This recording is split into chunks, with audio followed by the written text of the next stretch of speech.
Sejam bem-vindos a mais um estudo no canal Clamando no Deserto. Meu nome é Marcelo Rieme Ramos. Nesse momento nós vamos estudar a lição 9 da Escola Sabatina, Jacó, o Enganador. Que Deus possa nos abençoar e logo mais eu gostaria de te convidar para uma oração inicial.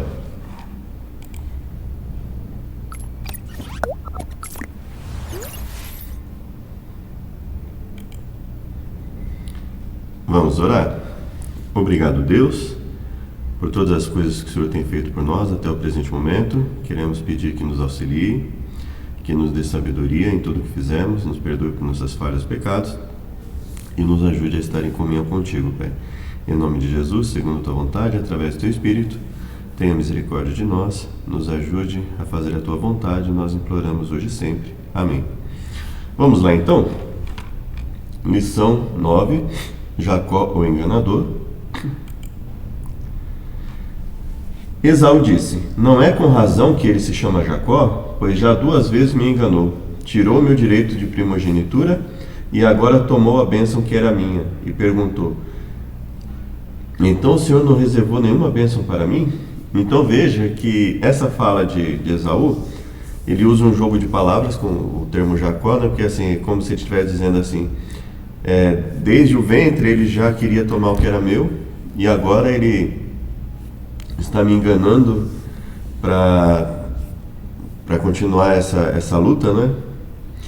E aí ele fala: o Senhor não reservou nenhuma bênção para mim, e ele chorou, inclusive. Ou seja, ele tinha uma preocupação. Esaú tinha uma preocupação com a bênção, com receber a bênção do pai. E isso é revelado quando ele pergunta para o pai se não havia nenhuma bênção para ele, né? Então nós vemos que, no entanto, a atitude que ele teve, que Esaú teve, no momento em que ele teoricamente vende o seu direito de primogenitura, né?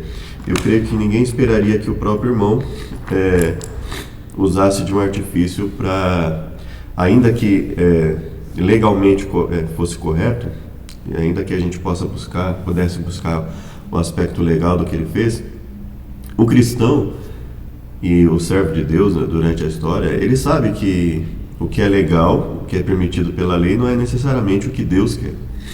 Então, por mais que nós conversemos a respeito do aspecto legal, dentro da lei, do que Jacó teria feito, é claro que é imoral, né? Você não vai você oferecer um prato de lentilha e pegar todo o direito de primogenitura de alguém, obviamente ali um negócio fraudulento. E Deus já havia desde sempre falado da questão de não mentir, de não fraudar, e nas leis dadas a Israel por escrito ele deixou isso claro também: não farás negócio fraudulento.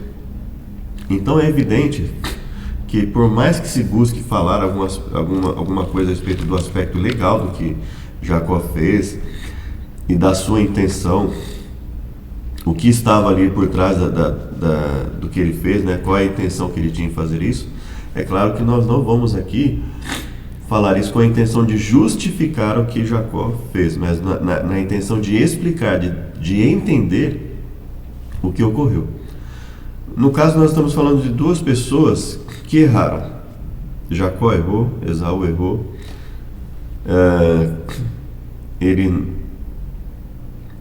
A atitude dele ali com Jacó, se nós lermos a bem da verdade, ele não se apercebeu da seriedade do que aconteceu ali, e Jacó se aproveitou disso. Jacó se aproveitou do comportamento largado do seu irmão e o enganou. Isso fica muito claro, né? A gente sabe disso.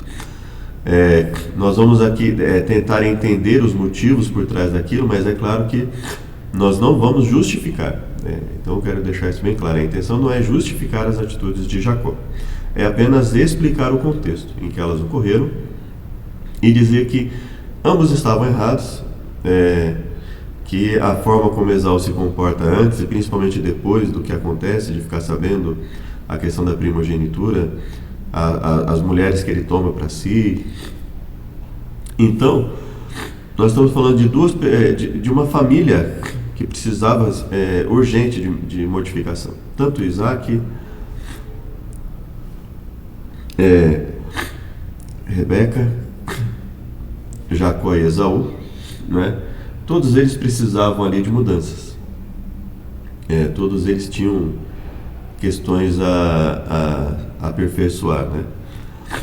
Então eram pessoas comuns, sujeitas a erros, mas que buscaram servir a Deus apesar das suas falhas, apesar nós vemos a força, nós vamos ver a força de um costume mais à frente, e o quanto isso o quanto a Bíblia ela reforça o prejuízo disso, né? Um costume que é prejudicial e o uso desmedido desse costume, quanto isso prejudica. O caráter imperfeito de seu filho, de Isaac, do filho de Isaac, Jacó, se manifestaria na rivalidade entre os dois irmãos pela primogenitura e pelo direito de obter a bênção de Isaac. Jacó teve que fugir para salvar sua vida. Foi enganado por Labão. Jacó experimentou a bênção divina, pois no exílio teve seus 12 filhos e Deus aumentou sua riqueza. Então, o que a lição está colocando aqui é que, apesar do que ocorreu, apesar de tudo, Jacó se mortificou. Jacó deixou Deus transformá-lo, né? Algumas coisas ele ainda tinha que melhorar, né? Mas Deus foi transformando e ele foi se modificando. Ele sofreu o que ele fez, a mesma coisa basicamente que ele fez com seu irmão, e ele percebeu ali o quanto era perigoso o que ele estava fazendo, o caminho que ele estava seguindo. Jacó experimentou a bênção divina e Deus cumpre suas promessas da aliança, independentemente de quantas vezes seu povo falhe. É claro que existem as consequências, né? Nossos atos têm consequências. Então, o que a Bíblia sempre relata olha, cuidado com os nossos atos, porque os nossos atos podem nos prejudicar e podem prejudicar a outros também. Então é muito importante que nós tenhamos isso em mente. E geralmente, quando nós nos afastamos de Deus, as consequências são graves. Vocês sabem também que posteriormente, querendo Esaú herdar a bênção, foi rejeitado, pois não achou lugar de arrependimento, embora com lágrimas o tivesse buscado. Do que o autor de Hebreus está falando aqui? Ele está falando evidentemente do evento em que Jacó engana seu pai, e o fato do seu pai dizer que não tinha como voltar atrás na bênção é algo que já acende um alerta para nós, né? Por que será que... Porque assim, se a bênção foi proferida em virtude de uma mentira, de um engano, de uma fraude, por que ele não poderia voltar? Então existem mais coisas do que... Assim, existem coisas ali nas entrelinhas, vamos dizer assim, existem circunstâncias ali, além do que o texto está simplesmente dizendo, além do resumo do texto, que mostram que para que Isaac não voltasse atrás da sua bênção, é porque de alguma forma ele imaginou, o que nos leva a crer que a bênção estaria de alguma forma com quem de direito. Uma das coisas que poderia ter justificado ele não voltar à bênção pode ter sido o fato de que em algum momento entre o negócio fraudulento, mas legal, imoral, mas que possivelmente fosse legal ali naquela época, da venda da primogenitura, talvez o seu pai tivesse ficado sabendo dessa questão da venda da primogenitura, e no momento em que ele viu tudo aquilo, ele viu um filho ali agindo mais de acordo com o direito da primogenitura que outro, e aí acabou falando que não teria como voltar, né? Mas a atitude de Isaac também, ele ficou muito preocupado com o que aconteceu. A Bíblia diz: Isaac estremeceu, sentindo uma violenta comoção. Ao ouvir tais palavras de seu pai, Esaú deu um grito cheio de amargura e disse: abençoe também a mim, meu pai. Mas Isaac respondeu: seu irmão veio e com astúcia tomou a bênção que era sua. Não tem como alguém tomar a bênção que é de outra pessoa, né? Ainda mais por engano. Deus não aprova algo feito por engano. O próprio Jesus havia falado, né? Você vai proferir a paz a uma casa, Se ela for digna, a paz vai ficar ali, senão a paz vai voltar. Então, em alguma coisa ali na mente de Isaac o fazia acreditar que ele não poderia voltar. Talvez fosse a venda da primogenitura por parte de Esaú, que não tomou os devidos cuidados, né? Independente de ser seu irmão, ele já tinha noção de como era a situação ali com seu irmão, então ele foi ingênuo, vamos dizer assim, e descuidado em relação a algo tão precioso. E possivelmente seu pai, apesar de ter estremecido, ele não voltou atrás. Hebreus também diz: e cuidem para que não haja nenhum impuro ou profano, como foi Esaú, o qual por um prato de comida vendeu o seu direito de primogenitura. Então veja, ele diz: olha, o que Esaú fez, e possivelmente conhecendo as circunstâncias da época, como funciona a primogenitura, o cuidado que as pessoas tinham em relação a isso, Hebreus diz: olha, o que Esaú fez, por mais que Jacó tenha errado na forma como ele agiu, o que Esaú fez também não tem justificativa. Ou seja, ele não podia ter, por mais que ele tivesse falado ali sem acreditar que o irmão levaria à frente aquele negócio feito por eles, ele jurou, jurou em falso, né?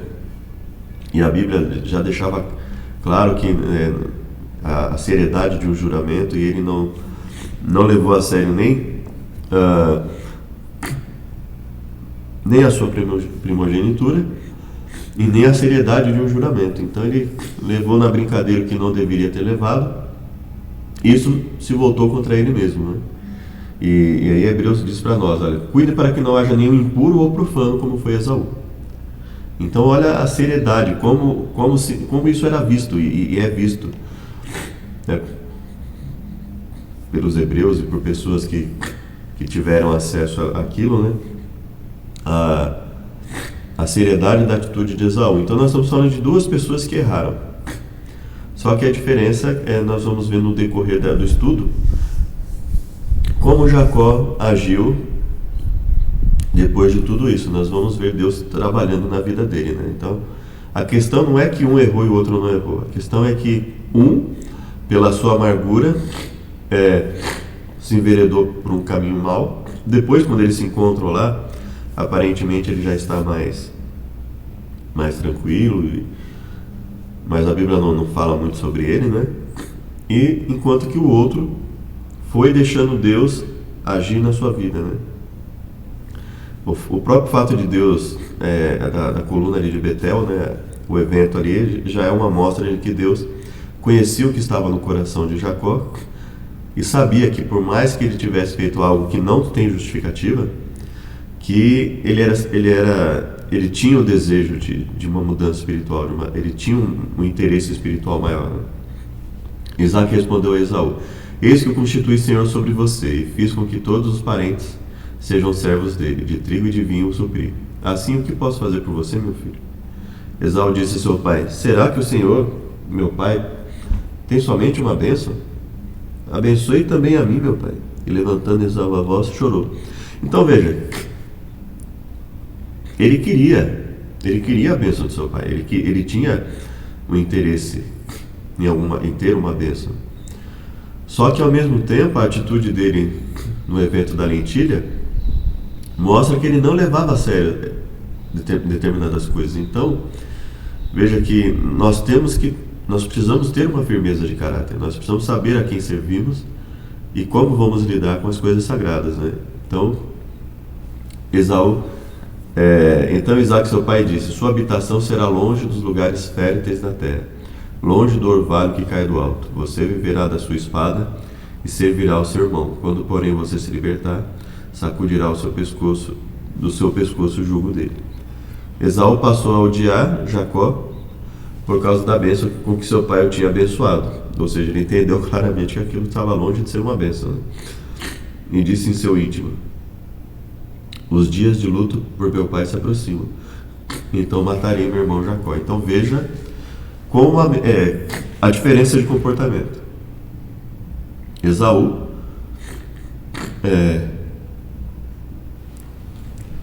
um rancor muito grande, Veja, a partir daí ele já começou a pensar na morte de seu pai para assassinar seu irmão. Olha a perversidade que estava na mente de Esaú, né? Então, quando a gente vê esse tipo de comportamento, nós começamos a entender ali o contexto em que as coisas ocorreram, né? E por que Isaac não quis voltar atrás na bênção que ele deu a Jacó, apesar de gostar muito de Esaú. Ellen White: quando Esaú, um dia, voltando da caça, desfalecido e cansado, pediu o alimento que Jacó estava preparando, este, para quem o pensamento era sempre preeminente, aproveitou-se da situação e ofereceu-se para matar a fome de seu irmão pelo preço da primogenitura.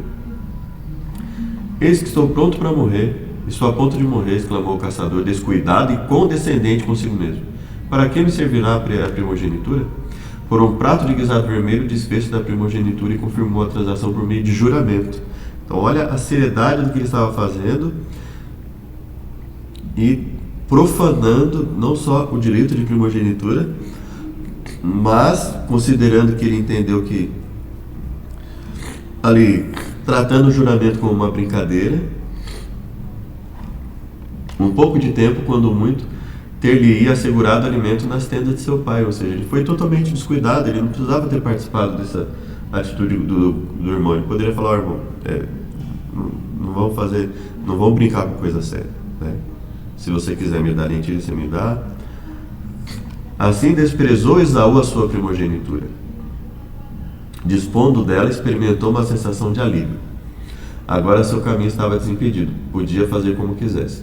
Por esse prazer desenfreado, erroneamente chamado liberdade, quantos ainda estão a vender o seu direito de primogenitura a uma herança pura e contaminada eterna nos céus?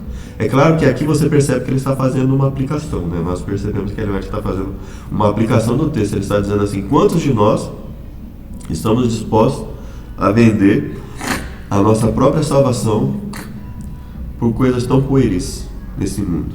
Então ela fala: olha, quando nós olhamos a história de Jacó e Esaú, quantas vezes o inimigo se utiliza talvez do nosso descuido para nos roubar a bênção de Deus, aquilo que Deus nos oferece. A primogenitura que ele tão descuidadamente dera em troca, não a poderia readquirir agora, por um manjar, ou seja, por uma satisfação momentânea, que nesse caso foi do apetite, mas como ela havia colocado lá, pode ser qualquer satisfação momentânea, e que nós podemos vender ou abrir mão da nossa própria salvação em Deus, o qual nunca fora restringido. Esaú vendeu sua herança, mas quando viu sua loucura, era demasiado tarde para recuperar a bênção. Aí nós lemos lá em Hebreus, né? Não achou lugar de arrependimento, ainda que com lágrimas o buscou. A Esaú não foi excluído o privilégio de buscar o favor de Deus pelo arrependimento, mas não podia encontrar meio para recuperar a primogenitura. Então veja, o privilégio de buscar o favor de Deus pelo arrependimento ele poderia ter, mas não recuperar a primogenitura. Ou seja, se ele tivesse realmente arrependido, ele entenderia que apesar do erro do seu irmão, ele também compactuou com esse erro. Então ele não teria a atitude que ele teve. Sua mágoa não se originava da convicção do pecado. Não desejava reconciliar-se com Deus, entristecia-se por causa dos resultados do seu pecado, mas não pelo próprio pecado. E por que Ellen White fala isso? Veja como é interessante. Ela fala isso porque Deus a permitiu enxergar um aspecto profundo no texto. A fala de Esaú, olha só, quando ele recebe a fala de seu pai, ele fala: eis que o luto do meu pai está próximo, então eu vou assassinar meu irmão. Olha só. Então, obviamente, esse tipo de comportamento, ele não estava triste. Ele não estava convicto do erro que ele cometeu. Ele estava triste pelos resultados do que o erro dele causou, e não pelo erro em si. Ou seja, ele não estava assim: poxa, realmente o que eu fiz é errado, eu devo mudar minha atitude diante de Deus, diante das pessoas. Não, ele estava preocupado assim: vendi minha primogenitura, meu irmão me enganou, e agora eu vou matar ele porque ele também roubou minha bênção. Então veja, ele estava com rancor, ele estava com ódio, mas ele não encontrou arrependimento. Pelo menos não nesse momento, não um arrependimento verdadeiro. Ele encontrou uma tristeza ali pelos resultados do pecado, mas não um arrependimento verdadeiro. A tremer de espanto e angústia, o velho pai cego soube do engano que havia sido praticado contra ele. Suas esperanças, prolongadas e eternamente acalentadas, tinham se frustrado, e sentiu profundamente o desapontamento que deveria sobreviver a seu filho mais velho. Olha a profundidade disso. E nós percebemos isso no fato de que Isaac insistiu em não voltar atrás na bênção que ele havia dado. Contudo, subitamente, passou-lhe pela mente a convicção de que fora a providência de Deus que frustrara seu propósito, fazendo acontecer o que ele havia resolvido impedir. Por isso que, quando nós olhamos a atitude de Isaac não voltar atrás numa bênção que foi obtida mediante engano, isso nos faz refletir justamente sobre isso. Nós passamos a pensar justamente nisso. Ora, por que Isaac não teria voltado atrás na sua bênção? Então, quer dizer, algo ali algo na mente dele ali estava dando a entender que ele realmente ele havia entendido que por um jeito torto foi melhor assim. Lembrou-se das palavras do anjo a Rebeca, e apesar do pecado de que Jacó era agora culpado, viu nele o que em melhores condições estava para cumprir os propósitos de Deus. Enquanto as palavras de bênçãos estavam em seus lábios, havia ele sentido sobre si o espírito de inspiração, e agora, conhecendo todas as circunstâncias, ratificou a bênção involuntariamente pronunciada sobre Jacó. Abençoei-o, também será bendito. Então, você está dizendo, olha, o mais coerente é enxergar que não só Rebeca, depois do ocorrido, não só Rebeca havia entendido a questão, mas o próprio Jacó havia percebido a importância do que ele precisava fazer.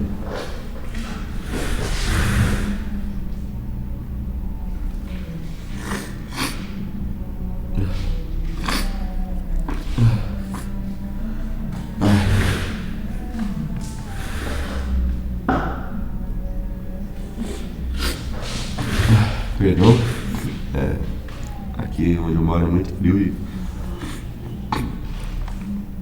hoje tá mais frio que o comum. Lembrou-se das palavras, aqui nós já lemos, né? Então veja, Ellen White ela busca, Deus a inspirou a olhar com mais profundidade ao texto e entender o porquê das coisas terem acontecido daquela forma.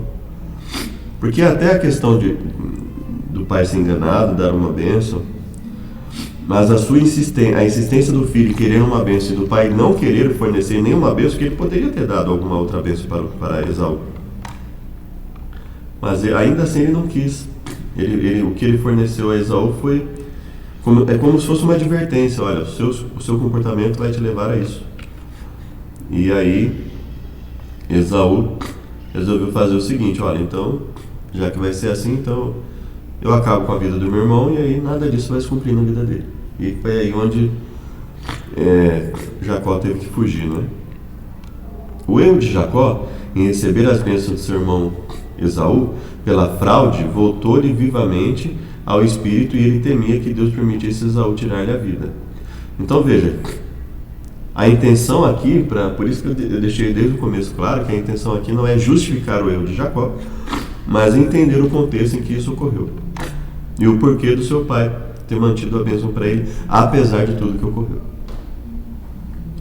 E também o fato de que a Bíblia, se nós olharmos bem, a Bíblia ela faz questão de enfatizar a gravidade do erro de Esaú. Então, ou seja, o entendimento é que, apesar do erro de Jacó ser grave, o erro de Esaú foi ainda mais grave por ter profanado o direito da sua primogenitura e achando que fosse uma brincadeira que estava acontecendo ali, profanou a própria noção de juramento. Foi-me mostrado um anjo como estando na presença de Jacó, apresentando-lhe o verdadeiro caráter de seu engano. Clamou que se tinha arrependido profundamente de seus pecados e enganos contra seu irmão, os quais tinham sido o meio de sua separação da casa de seus pais por 20 anos. A proposta de Jacó era inescrupulosa e desprezível. Revelou também espírito de impaciência, falta de confiança na providência soberana de Deus. A teoria de que os fins justificam os meios não tem a aprovação do céu. Isso são comentários da lição e comentários de Ellen White. Então veja que a lição deixa claro, Ellen White deixa claro, olha, foi errado, foi desprezível a atitude de Jacó, mas foi ainda mais grave a atitude de Esaú. E Jacó se arrependeu profundamente daquilo que fez. E Esaú não. Esaú alimentou um sentimento de revolta a ponto de ficar contando, olha só, depois do que acontece ali, né? Ele ficar contando com a morte do pai para assassinar. E a fase do luto para poder acabar com o seu irmão, né? Olha só que isso não revela arrependimento, né? Leia Gênesis 25, 21 a 34. Compare as personalidades de Jacó e Esaú. Que qualidades de Jacó o predispuseram a ser digno da bênção de Isaac? Enquanto Esaú é descrito como perito caçador, homem do campo, Jacó é visto como alguém tranquilo. A palavra hebraica tam, traduzida como pacato, é a mesma aplicada a Jó e a Noé e se traduz ali como íntegro e justo para Noé. Então, aqui o autor está querendo trazer a ideia de que essa palavra daria uma...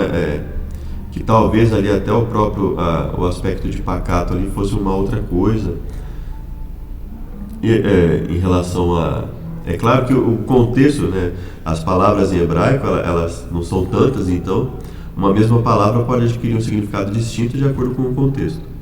Então, assim, o fato de se traduzir como íntegro e justo, no contexto ali de Gênesis, não seria necessariamente esse o ponto a ser enfatizado, talvez ali. A intenção ali fosse apenas colocar que um era mais agitado e o outro realmente era mais tranquilo. E basicamente isso, né? E a atitude de Jacó mostra que ele estaria longe de ser íntegro e justo como Jó e Noé, né? Ele se tornou, né, um homem íntegro depois, né? Depois que ele foi transformado por Deus, mas ele estava longe de ser nesse momento um homem íntegro e justo. Para Jacó, em contraste com seu irmão, o significado espiritual da bênção era o que importava. No entanto, Jacó enganou seu pai de maneira aberta e proposital, engano terrível, ainda que por algo que sabia ser bom. Então veja que, assim, por mais que ele valorizasse o aspecto espiritual daquilo, justamente por valorizar o aspecto espiritual daquilo, é que ele deveria buscar um meio correto de fazer as coisas acontecerem, né? E não um meio... dois enganos não fazem um acerto, né? Então, dois erros não fazem um acerto. Então, nós precisamos ter isso em nossa mente. Ou seja, a lição deixa claro, né? E o Espírito de Profecia também deixou claro. Os fins não justificam os meios. Nós precisamos buscar as coisas de Deus com seriedade e de acordo com a vontade de Deus. Leia Gênesis, né? Compare as personalidades e que qualidades Jacó predispuseram ser digno da bênção de Isaac. O Senhor respondeu para Isaac e Rebeca, né? No caso, especificamente, Rebeca foi consultar ao Senhor e ele falou especificamente para ela: 2 nações estão no seu ventre, 2 povos, nascidos de você, se dividirão. Um povo será mais forte do que o outro, e o mais velho servirá ao mais novo. Quando eles nasceram, né, com a mão segurava o calcanhar de Esaú, Jacó no caso, né, e por isso lhe deram o nome de Esaú. Cresceram os meninos, Esaú tornou-se perito caçador, homem do campo. Jacó, porém, era homem pacato e morava em tendas. Então veja que aqui a intenção não é analisar o caráter deles, né, perito caçador, homem do campo, e Jacó, o homem pacato, habitava em tenda, ou seja, analisar a personalidade dos dois, mas não necessariamente o caráter em si. Por isso que o termo pacato seria o mais adequado, ainda que fosse a origem dos termos íntegro e justo, né? Jacó tinha feito um ensopado quando Esaú, exausto... Veja, por isso nós temos que entender que não podemos justificar, mas quando nós entendemos o que acontece, ou seja, ele estava exausto, veio do campo e lhe disse: por favor, me deixe comer um pouco dessa coisa vermelha aí, pois estou exausto. Por isso deram-lhe o nome de Edom.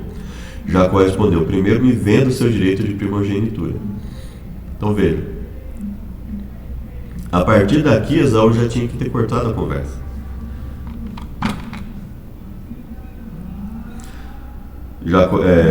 Ele respondeu: estou morrendo de fome, de que me vale o direito de primogenitura? Então Jacó disse: primeiro jure. Esaú jurou e vendeu seu direito de primogenitura a Jacó. Então veja, a Bíblia coloca claramente, olha, por mais que fosse errada a atitude de Jacó em fazer isso com o irmão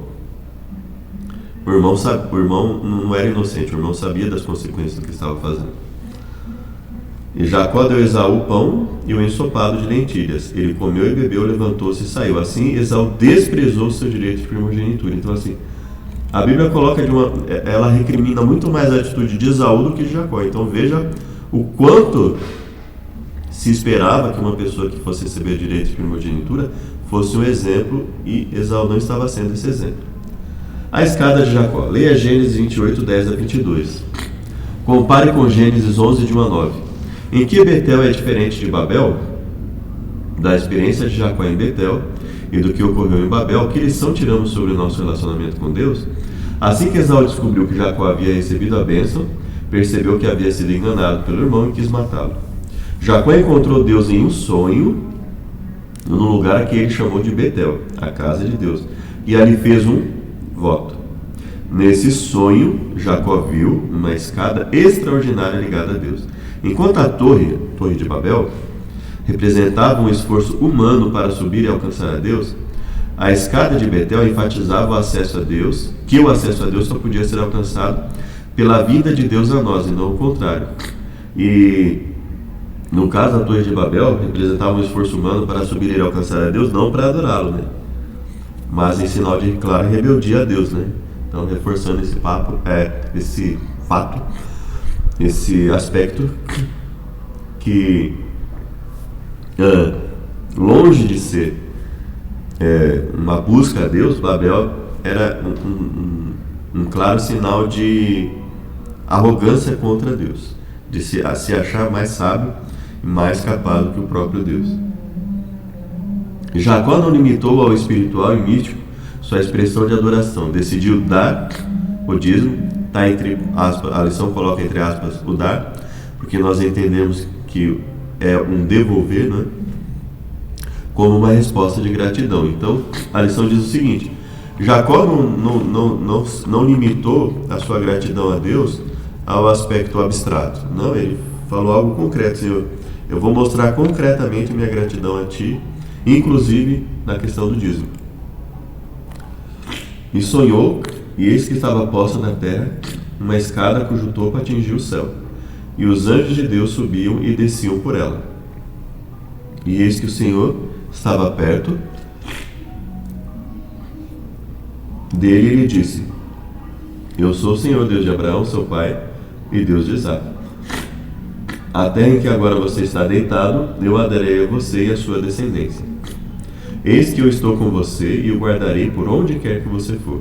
Farei com que você volte para essa terra, porque não abandonarei até que eu cumpra aquilo que prometi. Quando Jacó despertou do sono, disse: na verdade o Senhor está nesse lugar, e eu não sabia. E temendo disse: quão temível é esse lugar, é a casa de Deus, a porta dos céus. Olha a diferença de comportamento de um em relação às coisas de Deus e do outro, de Jacó e de Esaú. Aí nós começamos a entender como cada um deles entendia o aspecto do santo e do profano. Na manhã seguinte, Jacó levantou-se de madrugada, pegou a pedra que havia usado como travesseiro e pôs em pé como coluna, e sobre o topo derramou azeite. E ao lugar, cidade que antes se chamava Luz, deu o nome de Betel. Jacó fez também um voto, dizendo: se Deus for comigo, me guardar nessa jornada que empreendo, me der pão para comer, roupa para vestir, de maneira que eu volte em paz para a casa de meu pai, então o Senhor será meu Deus. Ou seja, quando ele fala o Senhor será meu Deus, ele já entendia o Senhor como Deus, tanto que ele fez um altar ao Senhor. Então o que ele está dizendo, continuará sendo meu Deus. E a pedra que pus como coluna será a casa de Deus. E de tudo que me concederes, certamente te darei o dízimo. Então o que ele estava pedindo basicamente? Para que ele conseguisse sobreviver. Olha lá, pão para comer, roupa para vestir e volte em paz para a casa de meu pai. Então, ou seja, o que ele estava pedindo para Deus? Que desse a ele condição de sobreviver e atuasse no coração do seu irmão para que ele conseguisse voltar em paz. Porque ele sabia que não dependia dos pais, né? Dependia do irmão agora, ele voltar em paz para a casa do pai. A primeira coisa que Jacó viu ao chegar ao seu destino foi uma pedra. Também uma alusão à pedra de Betel, cujo significado era a presença divina. Afinal, foi essa pedra que deu a Jacó a oportunidade de interagir com Raquel. Tirando vantagem da confusão da festa e da intensa emoção e vulnerabilidade de Jacó, Labão executou esse plano. Curiosamente, Jacó usou a mesma raiz da palavra enganar que Isaac havia usado para caracterizar o comportamento de Jacó para com o próprio pai e para com seu irmão. Então veja, no caso aqui que Esaú, né, que Esaú havia usado para caracterizar o comportamento. Então veja que ele havia enganado seu irmão, enganou a seu pai, e aí agora ele estaria passando por um engano. Ele estaria se dedicando anos de sua vida por uma coisa,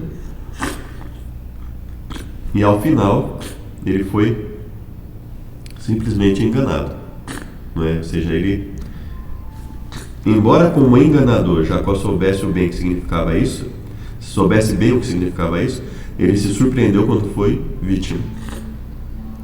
Ou seja, Deus permite que ele seja vítima, agora, de uma situação muito parecida com a que ele fez, e aí ele passa a perceber como é ruim você se dedicar a alguma coisa, por exemplo, e ser enganado, ou qualquer que seja a situação, você se utilizar de engano para conseguir alcançar alguma coisa, né? Então aqui nós percebemos que no momento, Jacó já estava sendo transformado, né? O fato dele trabalhar para o seu sogro, dele trabalhar para ter a oportunidade de ter uma esposa, o fato de que o comportamento dele com relação a Raquel, nós vamos ver que em relação a Lia, o comportamento dele foi bastante falho, né? E aí nós vamos entrar mais uma vez na questão de quanto os costumes podem nos prejudicar quando nós não separamos costumes de acordo com a vontade de Deus e contrários à vontade de Deus. Se o meu pai me apalpar, passarei a ser visto por ele como zombador e trarei sobre mim maldição e não bênção. Ou seja, o próprio Jacó, ele estava certo do quão prejudicial era a sua atitude. Mas ainda assim, ele resolveu levar avante seu plano. A Bíblia diz: como Jacó amava Raquel, disse a Labão: trabalharei para o Senhor durante 7 anos para poder casar com Raquel. E aí, quando decorreram 7 anos, o que acontece? Ao amanhecer, depois da festa, depois de tudo que havia ocorrido, Jacó viu que era Lia. Olha só o nível de frieza de Labão, né? Ele faz toda uma festa, como se Jacó fosse realmente ficar com Raquel, e depois ele faz com que ele se una a Lia e se vincule a ela. Aí ele diz: por que então o Senhor me enganou? Ele fala: não é verdade que eu trabalhei por amor a Raquel? Ou seja, é Raquel que eu amo, por que o Senhor me deu a Lia? E aí Labão respondeu: em nossa terra não se costuma dar em casamento a mais nova antes da primogênita. Olha só, lembra do que ele fez lá? Ele teve uma atitude imoral, mas legalmente era aceitável.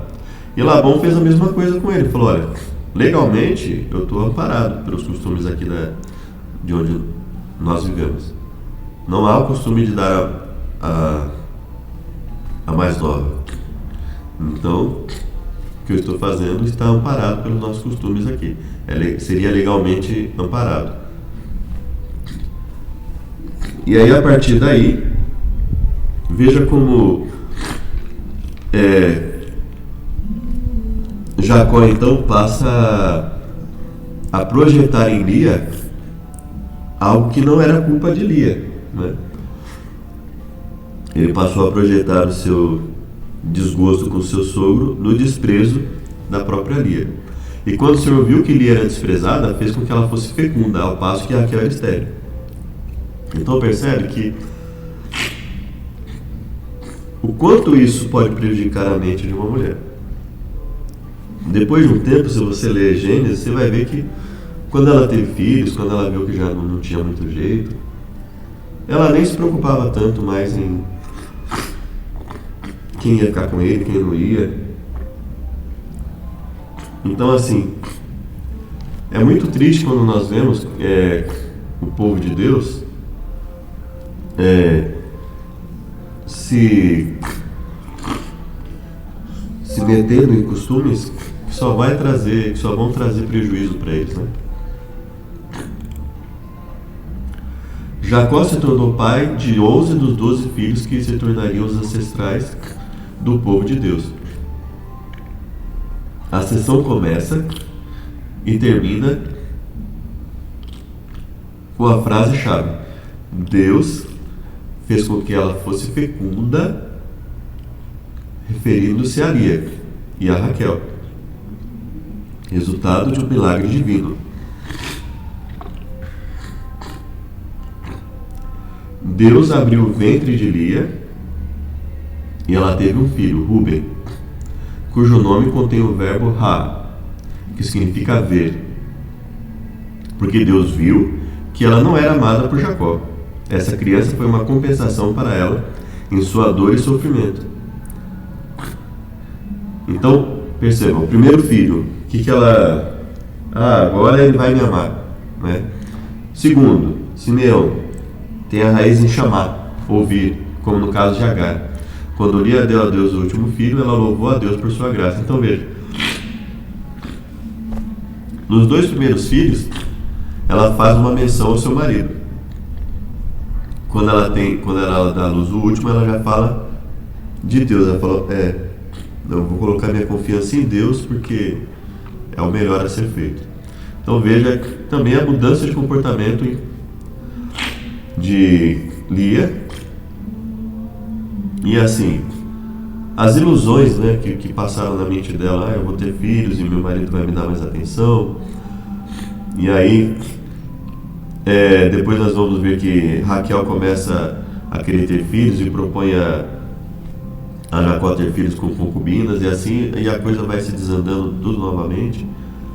A esposa amada, Raquel, esperou 7 anos após seu casamento e 14 anos após seu noivado para ter seu primeiro filho. Então, ela só que ela não, infelizmente, ela não esperou pacientemente, né? Assim como no caso de Abraão e Sara, ela também trocou os pés pelas mãos e quis ali resolver do jeito dela a situação, né?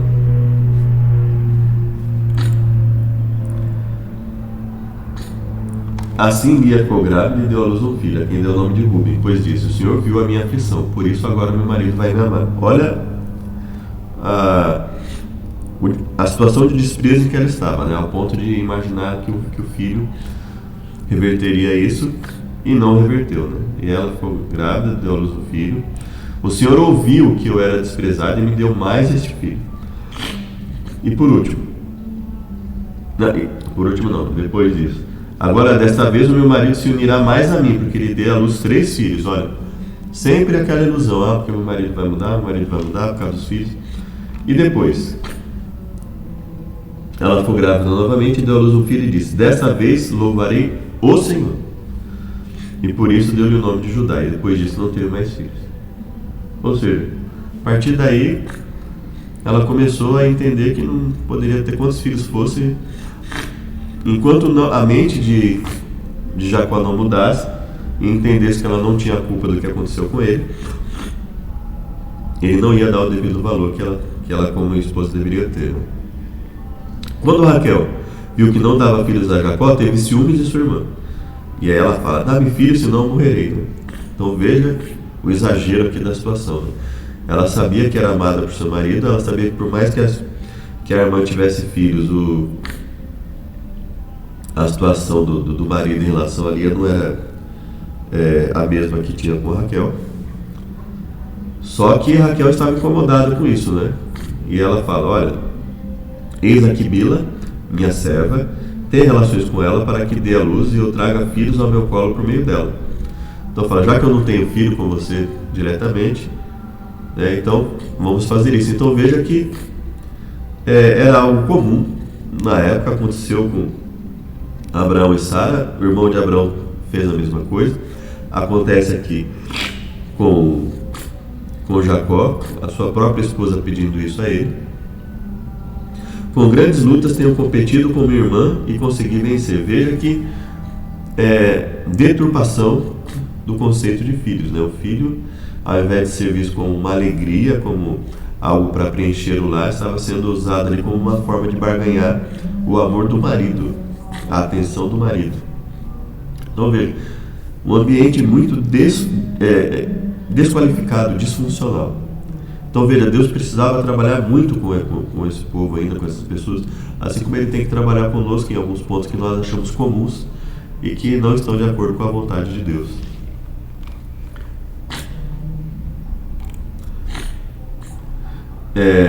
O que aconteceu e que argumentos Jacó usou? Qual foi a resposta de Labão? Novamente, né?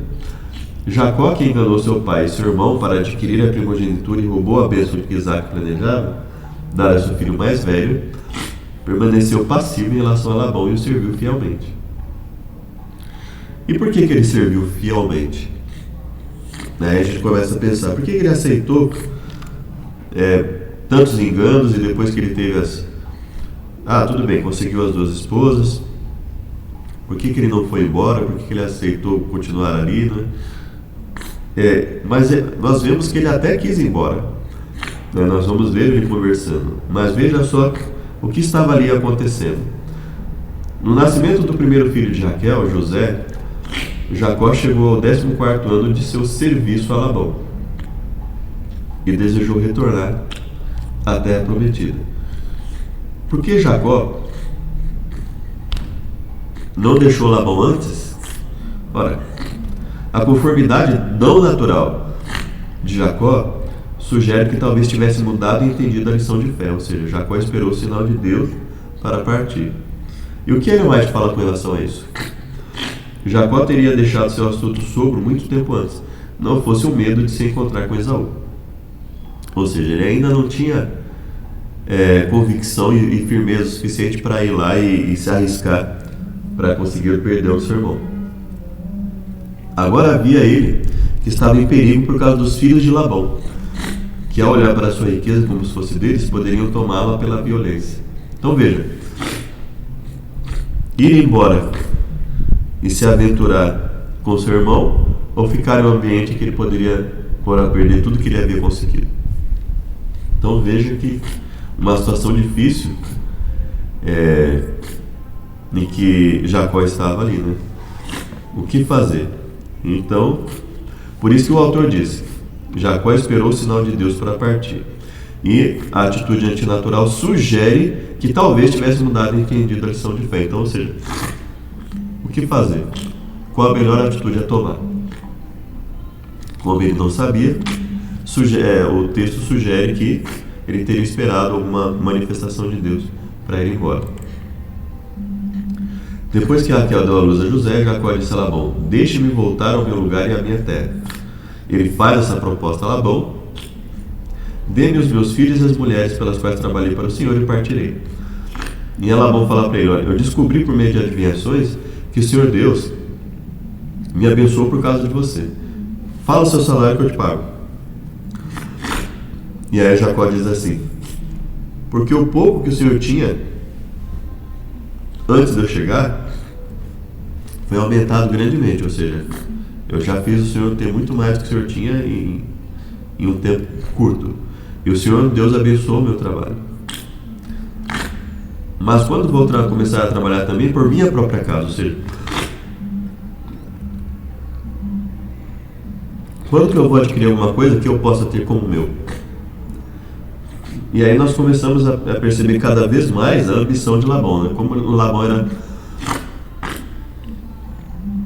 extremamente ambicioso, e porque Ellen White fala da preocupação de Jacó em perder pela violência os seus bens para os filhos de Labão.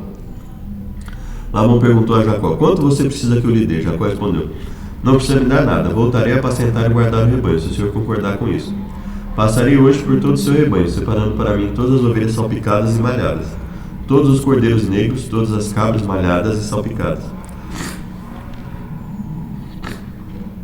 Isso será o meu salário.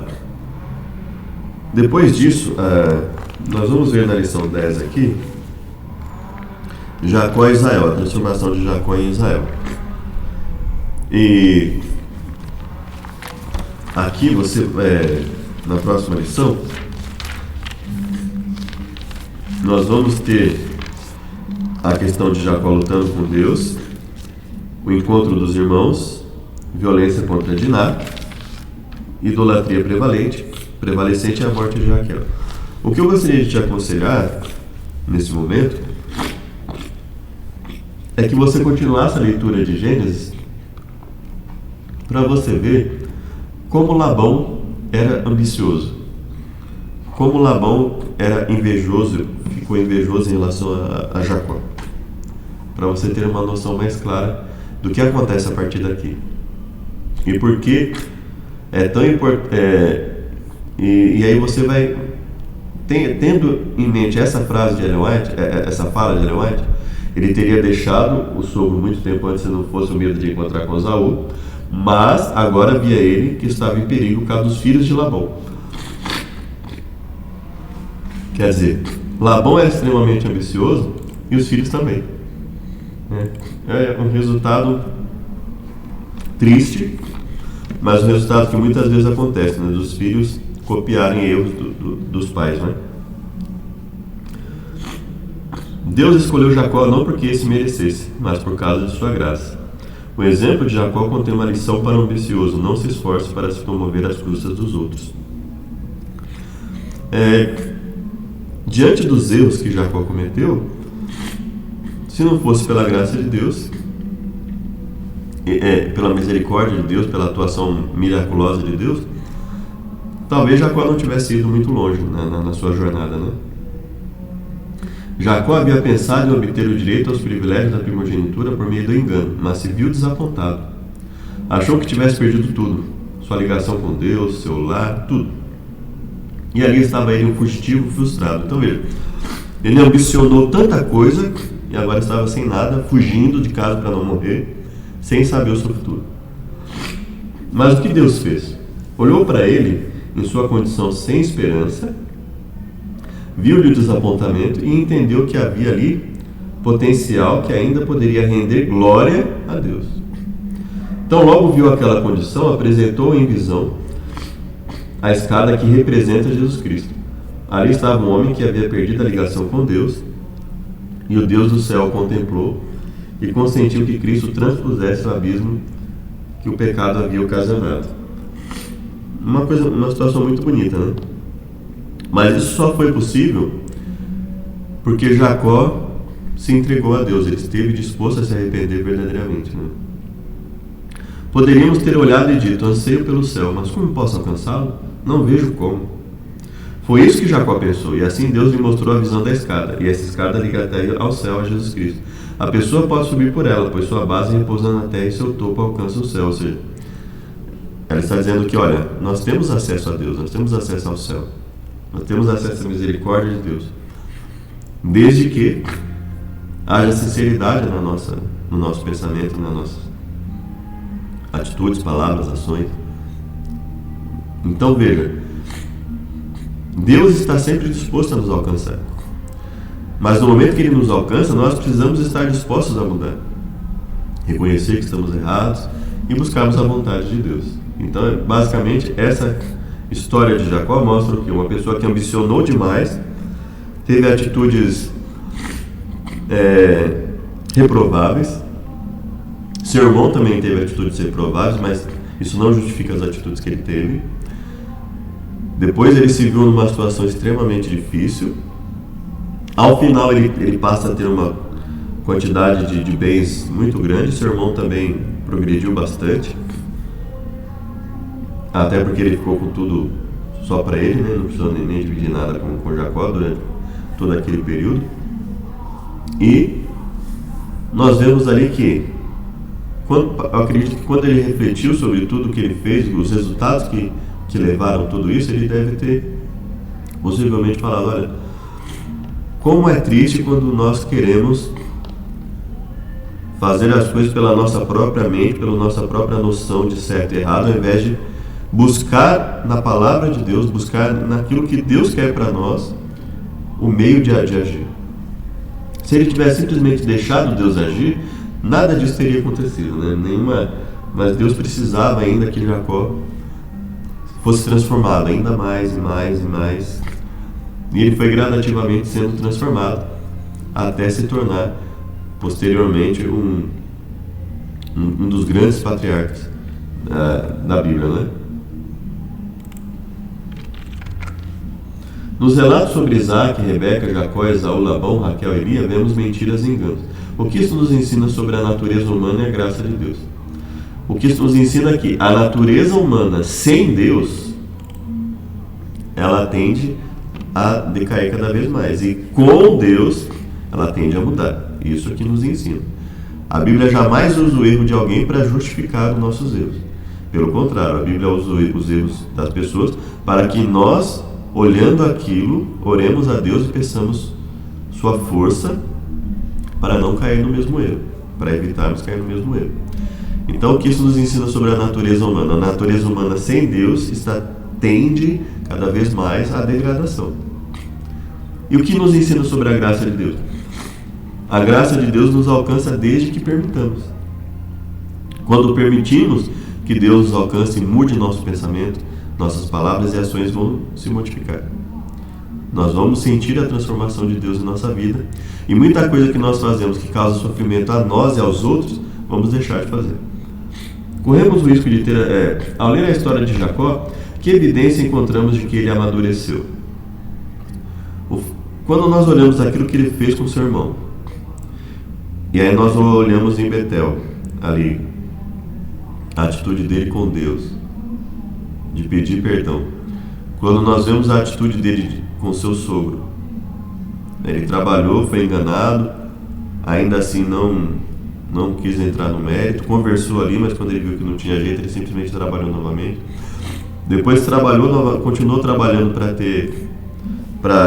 ter bens para si, e nós vemos várias vezes o seu sogro mudando o seu salário para que ele não progredisse, ou pelo menos para que não progredisse como ele mereceria pela sua dedicação na administração dos bens, né? A inveja de seu sogro, a ambição desmedida de querer tudo para si, ao ponto de ficar mudando constantemente o salário de Jacó. Então nós vemos que Jacó, independente do medo que ele tinha do seu irmão, ele tratou de forma madura e tudo isso, né? Então nós vemos que ele estava deixando Deus trabalhar com ele e modificar a sua natureza. Corremos o risco de ter a atitude de Esaú para com o direito de primogenitura? Como assegurar que sempre amaremos e apreciaremos a luz que Deus nos deu? E por que a lição faz essa pergunta? Porque Ellen White fez essa aplicação justamente a isso. Ou seja, aquilo que Deus nos concede, nós damos o devido valor? Ou nós estamos dispostos a trocar por qualquer coisa que nos apareça e que nos traga uma satisfação momentânea? Então essa é uma das maiores lições do que nós estudamos durante a semana. Né? Então, o quanto nós estamos dispostos a nos colocar aos pés de Deus e deixar que Ele nos modifique, que Ele nos ajude a entender a santidade das coisas, né? A Bíblia diz que muitos não fazem distinção entre o santo e o profano. Será que nós estamos fazendo? Né? Como o nosso comportamento em casa, na igreja, na sociedade, reflete a nossa valorização do que temos, da mensagem que temos, da responsabilidade que temos como cristãos. Religião de Jacó. É interessante observar que é nessa pedra, o lugar em que estava a escada, que Jacó encontrou sua religião. Ele identificou essa pedra como a casa de Deus, Gênesis 28, 22. A pedra significava a certeza da conexão entre o céu e a terra. Jacó se comprometeu a construir um lugar de adoração, o santuário queria testemunhar disso. Seu voto foi uma resposta à proteção divina no caminho de volta à terra prometida. Ou seja, as atitudes de Jacó mostram que ele tinha um respeito com Deus, que ele tinha a intenção de manter a sua adoração a Deus e confiar em Deus, né? Deixar de lado os erros que ele havia cometido no passado e, a partir dali, confiar mais em Deus, para que Deus tomasse a frente em todas as coisas que ele fosse fazer. Espero que tenha sido útil, que Deus abençoe. Peço perdão por algumas interferências. Aqui faz muito frio e essa semana aqui é muito gelado e acabou que eu fiquei um pouco mal, mas que Deus possa falar melhor aos corações de cada um, que nos abençoe a todos. Um abraço, graça e paz de Deus, que Deus atue e fale melhor na mente de cada um de nós, amém? Gostaria de te convidar para uma oração final. Obrigado, Deus, por tudo que o Senhor nos tem concedido. Peço perdão por nossas falhas e pecados. Que o Senhor esteja conosco, nos auxiliando em todas as coisas, nos dando sabedoria, nos dando humildade para reconhecer nossos erros e disposição para mudar também, ó Pai. Que a sua graça nos transforme e nos capacite a cada momento de nossas vidas. Nós imploramos em nome de Jesus. Amém. Sejam muito bem-vindos, muito obrigado. Peço que curta, compartilhe, se inscreva no canal e nos ajude a divulgar o conteúdo. Um grande abraço.